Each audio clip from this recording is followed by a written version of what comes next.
Mauthausen, 1941. One of the Third Reich's most murderous concentration camps. Aribert Heim was a young SS member among many others. It was here he began his doctor's career.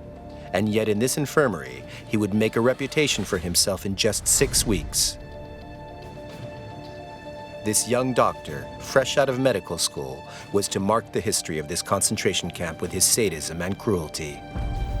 He murdered inmates, he tortured people, killed people.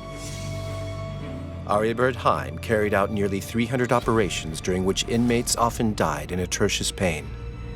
The operations were barbaric.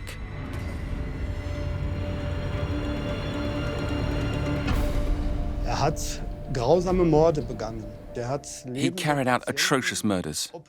He operated on living patients and killed them during these operations. These patients had no chance of survival. He did horrible things.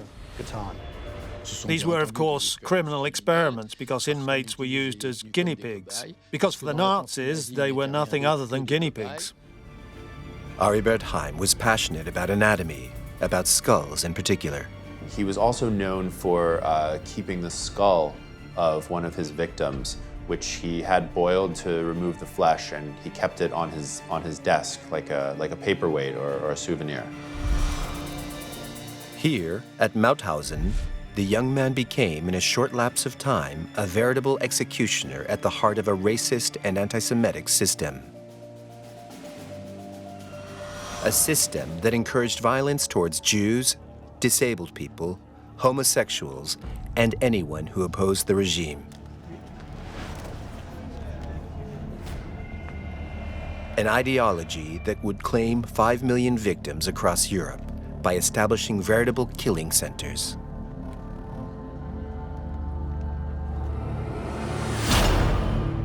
To understand the bloody destiny of this Nazi doctor, you have to go back another 30 years.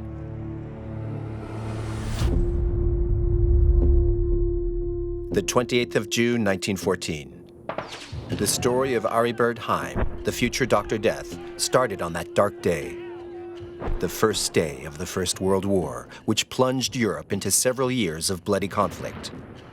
It was that day that Aribert Heim was born in a small town in the Austro-Hungarian Empire, the region at the heart of the conflict. Aribert Heim was born on the same day that Archduke Franz Ferdinand was killed, which is what started World War I. And that would end up having an effect on Aribert Heim's life as well, because after World War I, the town that he was born in was split in half, part of it in Yugoslavia and part of it in Austria. Aribert Heim's home region was profoundly marked by this conflict. People there became more radical, became more nationalist, and many of them supported the causes that became the Nazi causes. Between the end of World War I and the 1930s, the young Aribert grew up in a defeated country, hit hard by the economic crisis. A malaise that nourished a movement that came from Germany, Nazism. In this neighboring country, one man used this despair to conquer power in record time: Adolf Hitler.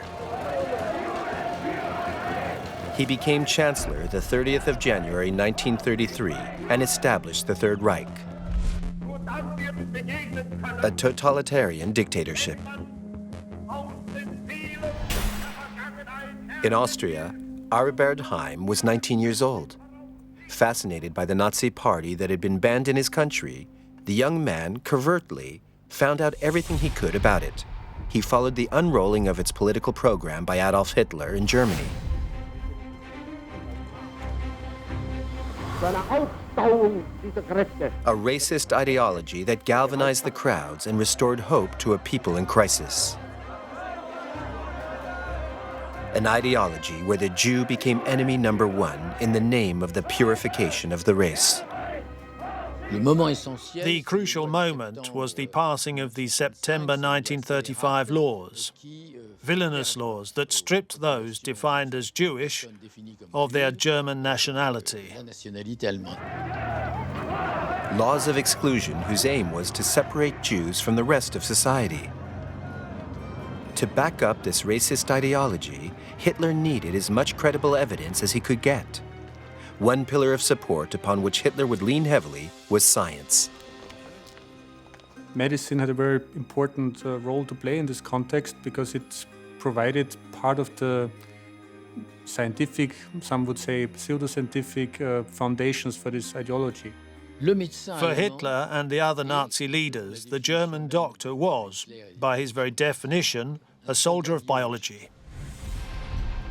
This ideology was based, among other things, on anatomical measurements aimed at creating the perfect Aryan. And anatomy was Aribert Heim's passion. He studied it as a medical student at the renowned University of Vienna.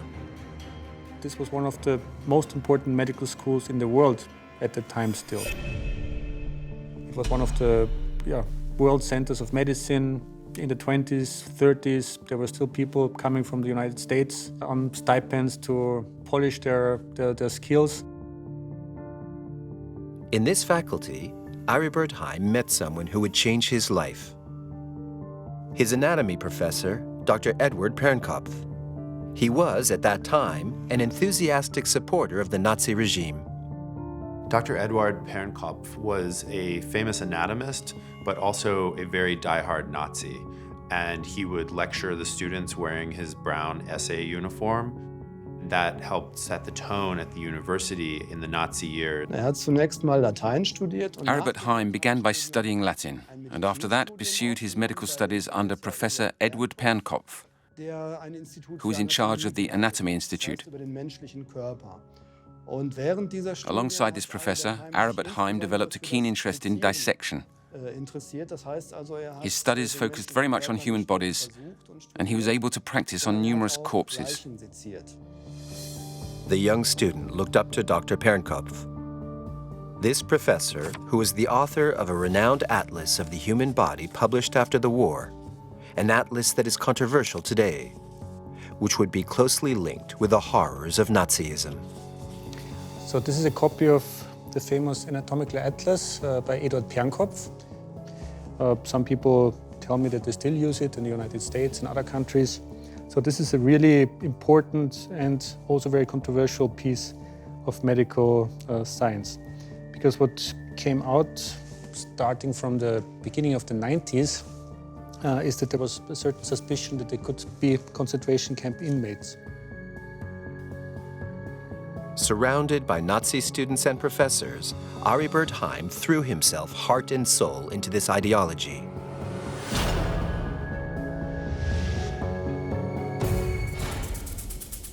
The young man identified with the Aryan archetype described by Adolf Hitler. His physique corresponded perfectly with the criteria the Führer praised. Indeed, the young Aribert was particularly tall and charismatic. He was a very accomplished sportsman. The cult of the body was a veritable obsession for him. Aribert Heim was a large man. He was 193 centimeters. He had very broad shoulders. He was muscular. He was also very handsome. He wasn't the kind of person that people forget easily, which would be important later in his story. He was physically imposing. He played in defense in the ice hockey team. He was in Vienna's champion team. There are still old newspaper clippings from the time that talk about what a great ice hockey player he was. In 1936, a famous Austrian newspaper praised the young Aribert to the skies for his sporting talents. At that time in his life, Aribert Heim could have chosen to lead a brilliant career as a professional ice hockey player. But, fascinated by Hitler, he chose politics instead.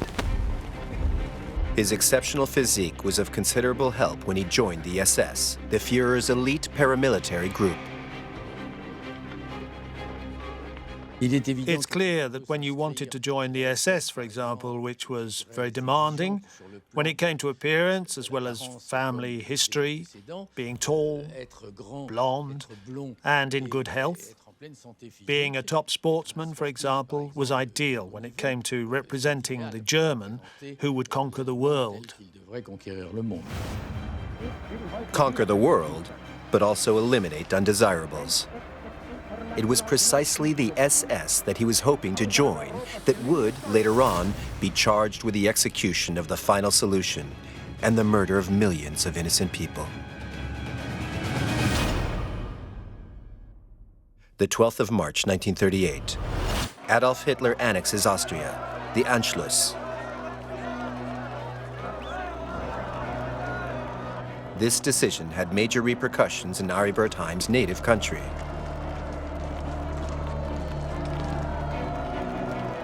From that point on, the government of Austria would be the same as the government of Nazi Germany. The repression of the Jews and all opponents of the regime gripped the country.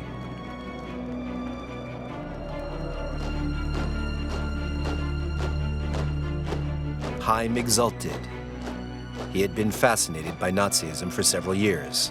Now at last, events seemed to reinforce his convictions. What you can tell for Aribert Heim is that he was convinced Nazi from the beginning, so there is no way of calling him just someone who went with the mainstream, like so many Austrians did after 1938, after the so-called Anschluss, but he really was part of the party in 1935. In September 1939, Hitler invaded Poland. The start of the Second World War. Aribert Heim wasn't mobilized straight away, but obtained an exemption in order to complete his studies. It was only 1 year later, in 1940, that he joined the Waffen-SS. Aribert Heim began his doctor's career in the middle of the war. He was not sent to the front, however. He was posted to a place where he might practice his sadism with total impunity. A concentration camp.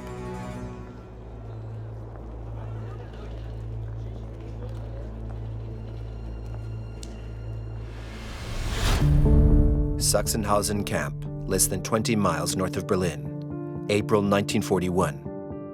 Aribert Heim's first posting.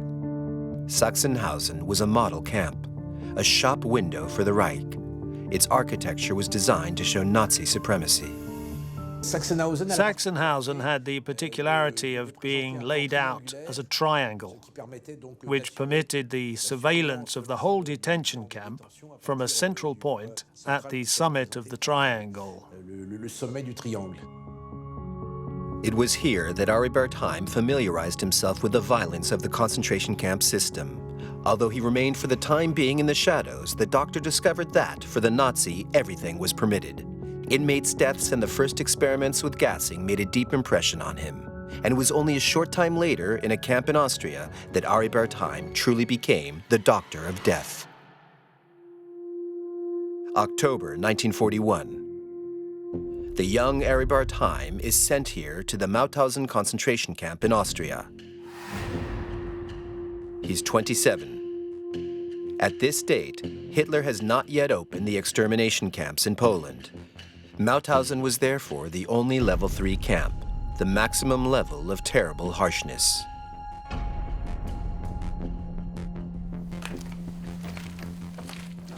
This was the entrance to the Mauthausen concentration camp, a preventative internment center. In Mauthausen camp, 200,000 people were interned between 1938 and 1945.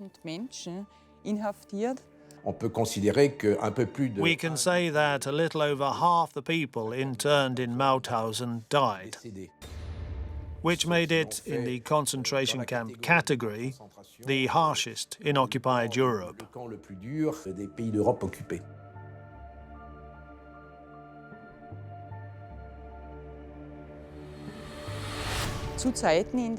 During the period when the camp was at its fullest, some prisoners said 800 people, 1,000 even, were packed into these huts. One of the camp's last survivors was 17 at the time of his internment there. He was a member of the French resistance. Bernard Mangot remembers the nightmare he lived through. We were slaves, more precisely numbers. Never, not once, did anyone call me by my name. I was 62.739. 62,739. My friends died one after the other. The prisoners were made to submit to forced labor. The camp was built next to a granite quarry where detainees had to fetch the heavy stones destined for different Reich building projects. Every day, weighed down with these heavy stones, prisoners had to climb a steep flight of steps. It was hell for anyone who dropped his stone, because he would be beaten. For anyone who fell, well, he was trampled by the others, after which he was given another load to carry if he was still alive. It was so savage, all that. A flight of steps called the Death Steps. When Aribert Heim arrived in this concentration camp in October 1941, Mauthausen was in flux. The number of prisoners was rising exponentially following the German army's invasion of the Soviet Union at the beginning of the summer of 1941. The SS decided they needed to clean Mauthausen, which is to say, eliminate a large number of prisoners. Almost all of the murders at Mauthausen were carried out in order to make room in the camp, and were made on the basis of who was ill, who was not ill. And the elimination of prisoners took place to a large extent in the camp infirmary the Germans called the Revier. It was best not to go to the infirmary because the infirmary didn't save anybody. You died there. The people who worked at camps like Mauthausen had little or no regard for human life. At that date, the death camps didn't yet exist. At Mauthausen, extermination had not yet been industrialized. The doctors would therefore be required to make their personal contribution to the killing process. There weren't any gas chambers yet at Mauthausen, so the order was given to the SS doctors to execute people. But these executions had to be carried out with SS order, if I might put it that way, which is to say that you don't just kill people, you make a note of it. You give it a name, you make up a fictional illness, you give it a date, you draw up lists.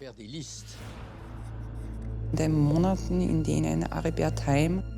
the time when Aribert Heim worked at the camp, in autumn 1941, around 50 detainees died each day at Mauthausen and its annex camp. You have to understand that, at this period, the project of systematic destruction of human life was being perfected. SS doctors would be free to kill who they wanted, when they wanted. In other words, people went to be healed. They went to his infirmary thinking that they were going to be treated by a doctor. Instead, what happened was the opposite. In other words, they came to him to be helped, and he murdered them. The essential function of the SS doctors at Mauthausen was to kill. In this concentration camp, Aribert Heim was therefore able, with total impunity, to commit the most dreadful murders. The marriage of a killer instinct and Nazi ideology gave birth to a bloody and barbarous monster. That the young Aribert had no experience when he arrived in the camp wasn't a problem. On the contrary. It was quite normal for young doctors to get sent to concentration camps because it was a way to gain experience. He was not very high up in the SS hierarchy. But this was of no importance when it came to working as a doctor. The important thing was that he was a doctor and a member of the SS. His rank was of no consequence at that time. You could ask yourself why these people were lunatics and murderers. Above all, they were people who were protecting themselves from being sent to the Eastern Front and who were so spineless that, to hold on to their position, they were prepared to obey any order.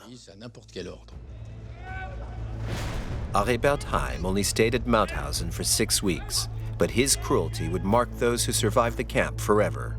Dr. Death showed himself capable of the most extreme inhumanity. Heim had a very precise procedure that was always the same. Like a serial killer, the doctor chose his targets among the prisoners methodically.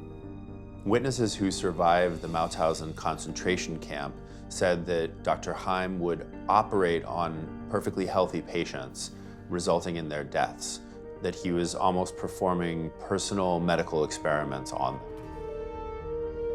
Aribert Heim brought inmates to the infirmary for operations they often didn't need. After the war, the survivors recounted the details of these crimes. There exists a testimony written by a survivor where he answers an interviewer's questions. Dr. Heim examined prisoners' mouths to see if their teeth were perfect. If they were, he'd kill them by lethal injection. Then he'd cut off their head.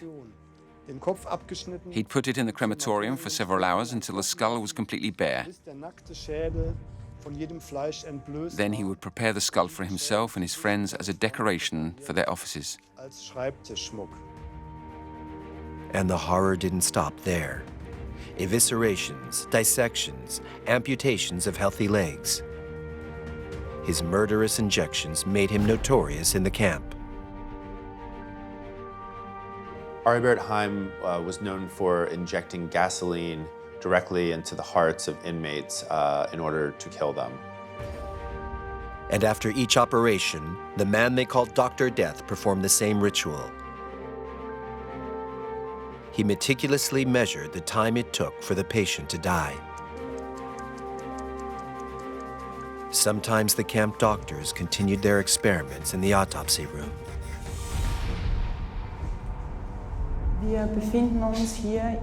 It was here, in what was the autopsy room, that SS doctors carried out dissections of deceased prisoners, examinations and medical experiments.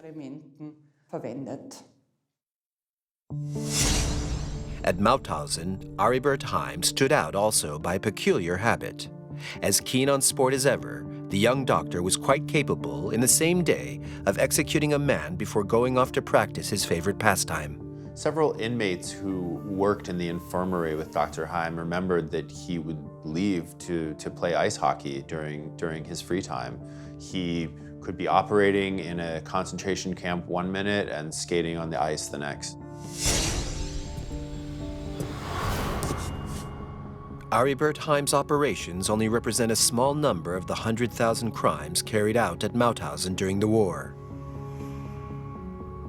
But Dr. Death's murders were special. They were carried out in cold blood with the greatest cruelty. There's no evidence that the crimes that Aribert Heim committed were medical experiments that were ordered by his superiors. Instead, it appears to be something that he did himself. Some of the doctors who survived the concentration camp as inmates said that it seemed to be something that was done to practice surgical skills, or sometimes out of cruelty, and even scariest in some ways, they said sometimes out of boredom. Some of them came with seemingly minor complaints. And he performed major surgery on them without anesthesia, and he murdered some of them. This guy was really, really a terrible sadist. Survivors like Joseph Kohl and Karl Kaufmann described Aribert Heim as extremely cruel and even sadistic in the way that he spoke with and handled the people who would ultimately become his victims. You have to distinguish between formal experiments that were funded by central agencies in Germany and the German Reich, and between killings that were done in the Mauthausen concentration camp. Other doctors operated on prisoners with the same barbarity as Heim. Here, in the Auschwitz camp, the famous Dr. Joseph Mengele tortured twins and gypsies in 1943, 2 years after Heim.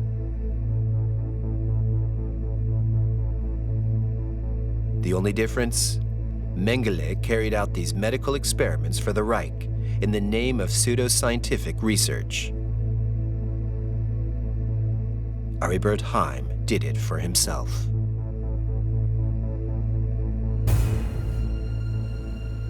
He took pleasure in torturing the inmates of Mauthausen.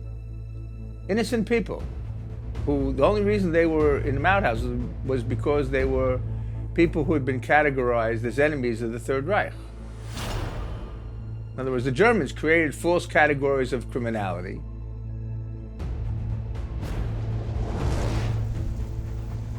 A cruel man for whom it is difficult, even today, to know the extent of his crimes or the exact number of his victims. It's difficult to say how many people Aribert Heim killed.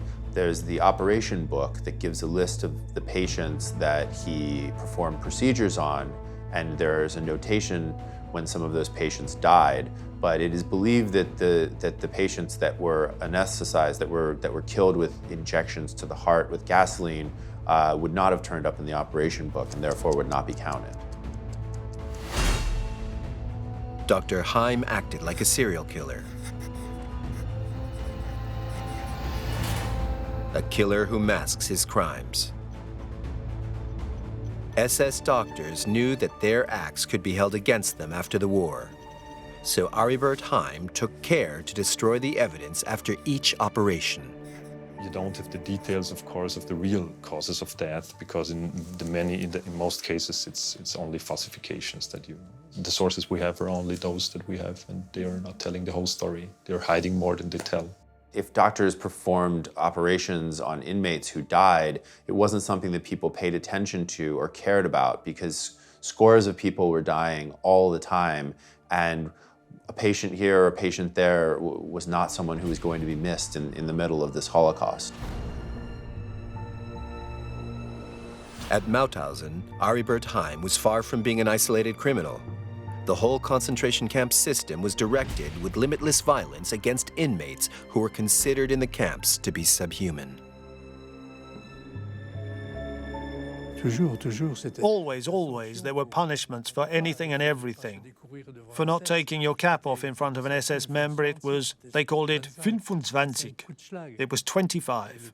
25 blows with a rod, and the man got down on his knees and received 25 blows with a rod. We were animals, in fact. For them, we were part of an inferior race. If Aribert Heim was able to use such violence with total impunity, it was because his hierarchy shared the same inhumanity. After the war, from March 1946, the men in charge of the Mauthausen camp would be judged by an American military court. Most of the accused were hanged. But not Aribert Heim. Why was Dr. Death spared?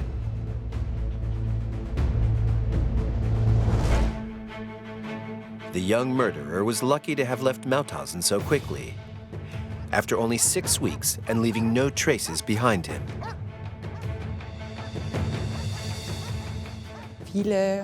Numerous doctors, like Aribert Heim, moved on after only short spells here. They were always changing their places of work. It was completely normal for doctors and SS members to be given different postings. You'd arrive somewhere to carry out a mission for a certain duration, and then you'd be sent elsewhere. November 1941. Aribert Heim was transferred to the Vienna Military Hospital to treat the wounded returning from the front line.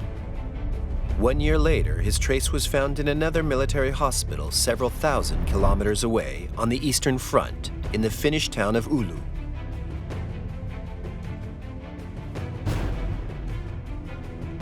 But as the end of the war approached, the noose began to tighten around Aribert Heim.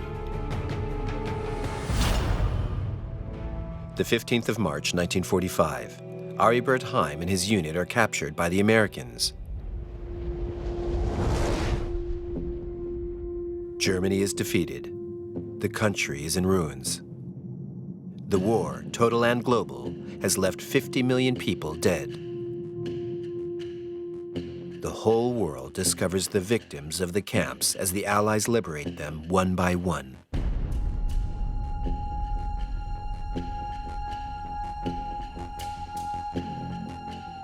Hitler commits suicide in April. Germany must now pay for its crimes. The the Allies set about denazifying the country. All the symbols of the Third Reich are destroyed. The trials of senior Nazi officials get underway in Nuremberg in November 1945. Guilty or not guilty? Nicht schuldig. Aribert Heim is incarcerated in a prisoner of war camp. At the same moment, Mauthausen survivors start testifying to his cruelty. But these testimonies would have no effect. During the internment procedure, he was denazified. In other words, checks were carried out on his political past. They probably found out that, yes, he'd been a member of the SS and a camp doctor. They would have known there was evidence against him. And yet the procedure was suspended and Aribert Heim was let out of prison. Heim was free. Dr. Death was not judged alongside the Mauthausen camp officials at the trial that started in March 1946. In the dock, there were 61 defendants, but no trace of Heim. Dr. Death avoided the scaffold, the fate that awaited the worst Nazi criminals. Mystery surrounds the Aribert Heim affair. Why wasn't he judged when he was implicated in crimes? Why didn't the Americans bring him to court? Why was he freed from internment? Why was he denazified so easily? Later on, he was able to lead a normal life. These are questions that need answering. Aribert Heim would never pay for the barbaric crimes he committed in the Mauthausen camp. An injustice explained in part by the general debacle of the defeated country. After the war, Germany was in ruins and in chaos. Somehow in the confusion with the millions of people, the refugees, the war wounded, he escaped notice. Germany was incapable of judging all of its Nazi criminals. It concentrated on its own reconstruction. It was almost like the entire country was trying to forget what had happened and focus instead on rebuilding, on making money, and on material comfort rather than psychological distress. Perhaps one of the most horrible aspects of the Holocaust was that people who had no criminal backgrounds prior to the war committed the most terrible crimes imaginable during the war and then went back to being quote-unquote normal people. Becoming someone normal again. Going back to a peaceful, orderly life. Even after having committed the worst crimes. This is exactly what Aribert Heim did after the war. 1953. Once freed, Aribert Heim settled in Germany and radically changed his life, thanks to a woman he met, Friedel, whom he married.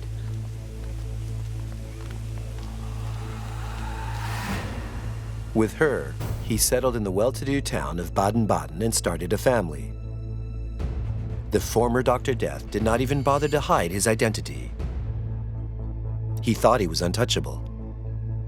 He didn't change his name, and I think that after he was released from his period as a prisoner of war, I think that he probably believed, and most Nazis believed, that there would be no more justice, that period of history was over for them.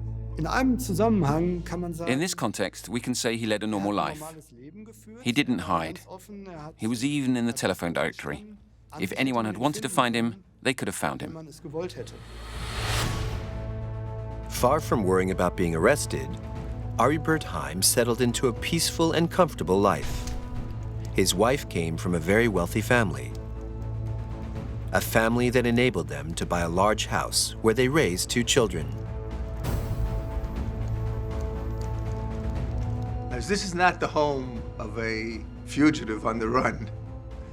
This is a house of someone who's very wealthy, who's very well established. Membership of the bourgeoisie, a model family. It was a long way from the image of the murderous Mauthausen camp doctor and his sordid operations. For many Nazis, it appears to be something compartmentalized into the period of their lives under Adolf Hitler when such crimes were permitted. The same people who could be turned into willing killers at one point in their lives would go back to living domestic and even boring lives when that was what the rest of the country was doing. As if nothing had happened during the war, Aribert Heim became a doctor again. He opened a gynecology practice in the center of town. After the war, we have many examples, people who had murdered or contributed to murder, hundreds of patients.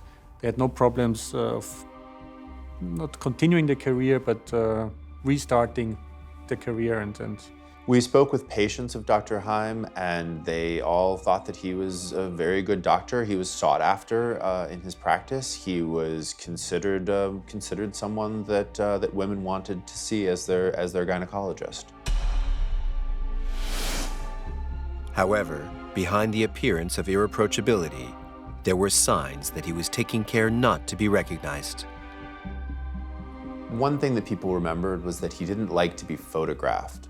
There's a sense that he may have been avoiding something, or he did not want to have a high profile in a way that might attract too much attention to him. But the fact that he was almost never photographed means that he was being cautious, I think. Aribert Heim didn't have that much money himself. It was his wife's family that paid for the splendid villa in Baden-Baden. But he was also careful to save his own money and invested in real estate, in particular an apartment building in Berlin that would come in very handy for him later in his life on the run. In fact, the tranquility of the former Dr. Death was under threat. For some time, the search for former Nazis had quietly resumed.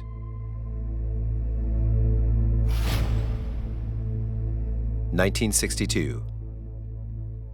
10 years have gone by in the quiet town of Baden-Baden, and Aribert Heim's murderous past was about to float back up to the surface. Since the end of the war, the police had been pursuing their investigations. Now they had matching testimonies from survivors who had seen Aribert Heim commit his atrocities at Mauthausen. The investigation had been long, but now the situation was clear. Heim must be punished for his crimes. In other words, the West German authorities had collected the information and the evidence sufficient to bring him to justice. After years of ignoring the crimes from their Nazi past, German authorities began to look for perpetrators again in the late 50s and the early 1960s. There were Mauthausen survivors still living. And now these former inmates broke their silence. Those who had assisted Aribert Heim during his operations in particular. Those who had been in his company during those 6 murderous weeks were about to become key witnesses in the investigation. There is, of course, a lot of people who knew Aribert Heim or who saw him working there, who worked as physicians in the camp or as sanitation clerks in the offices of the SS doctors. So they saw Aribert Heim and they knew him and they described him after the war. The concentration camp registers were examined too, the records of all operations and prisoner deaths. These registers contained vital evidence. You have a register on the operations in the concentration camp of Mauthausen, and you have, of course, the death registers.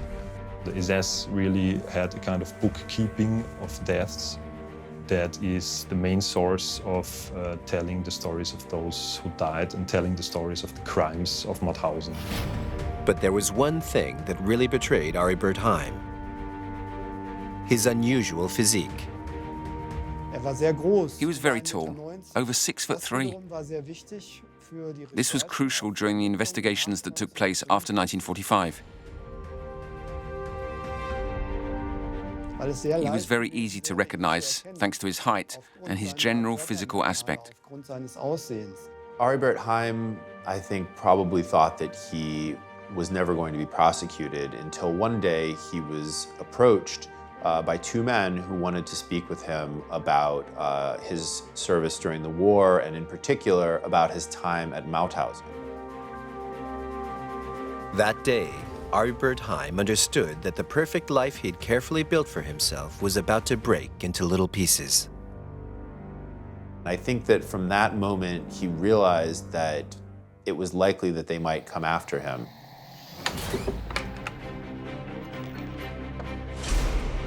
One autumn morning in 1962, Aribert Heim fled his home just before the police came to arrest him.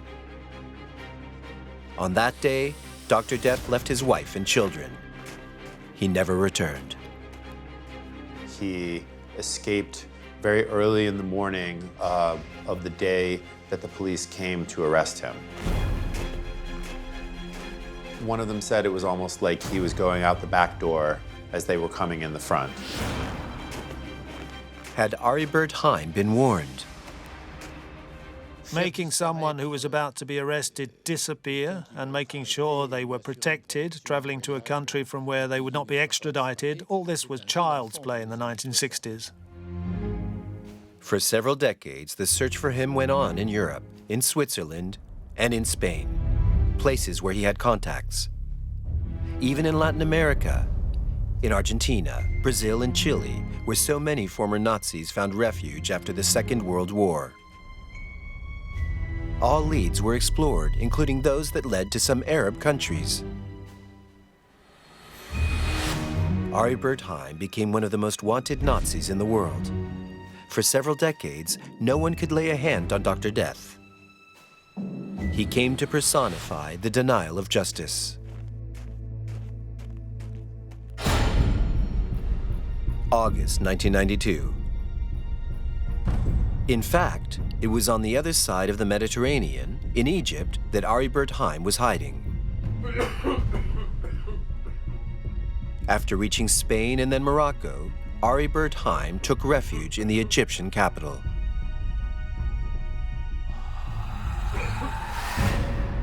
In a gloomy hotel in a poor neighborhood of Cairo, the former Dr. Death hid from the world. He lived his last hours here as he died of cancer. A place where he managed to remain undercover by inventing a new life for himself. This time, he changed his name, converting to Islam. An existence in total contradiction with his past. It was almost as if Aribert Heim had several different lives in one. His life as a soldier, his life as a doctor after the war, but then also this Egyptian life under a different name, practicing a different religion, speaking a different language, and really only interacting with Egyptian people. Egypt was a destination for some Nazis after the war. For 30 years, Aribert Heim managed to survive in hiding. But as the investigation moved forward, life became much more difficult. One, prosecutors convicted him in absentia and took away his apartment building in Berlin. That meant that there was much less money for him to live on. And so even though they didn't catch him, even though they couldn't put him in jail, they did make his life a lot less comfortable.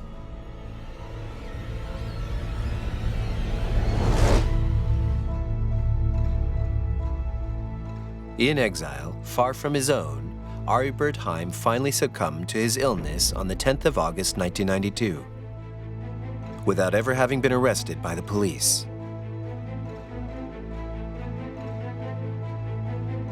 All he left behind was an old briefcase full of documents that revealed at last his true identity. A passport, medical dossiers, but also letters that he'd received secretly from his children. Documents discovered too late, over 17 years after his death. It's likely that the mystery of Aribert Heim never would have been solved if it weren't for the fact that he left behind a brown leather briefcase filled with documents. A mysterious death that immediately raised doubts. As, to be sure of his death, there was one important thing missing. Where is the body? Can you show us a body? Can we check the body? Forensics, teeth, DNA. No body. Although his doctors said that Aribert Heim must have died, there's still some mystery because we do not have a body. Without a body, it is difficult to definitively say, as this man is dead. Even if the Aribert Heim affair was officially closed after the discovery of this briefcase, the man disappeared, leaving more mysteries than certitudes behind him. For me, Aribert Heim is a ghost.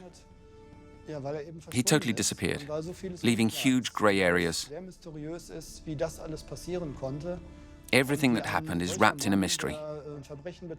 How did such a man, who'd committed such crimes and who had left so many traces and so much evidence behind him, manage to slip secretly away?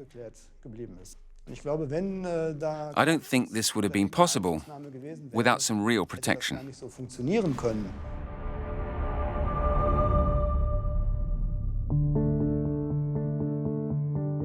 Aribert Heim marked the tragic history of the concentration camps. For the entire world, he became the incarnation of Nazi barbarity and the symbol of those numerous SS members who were never punished for their crimes.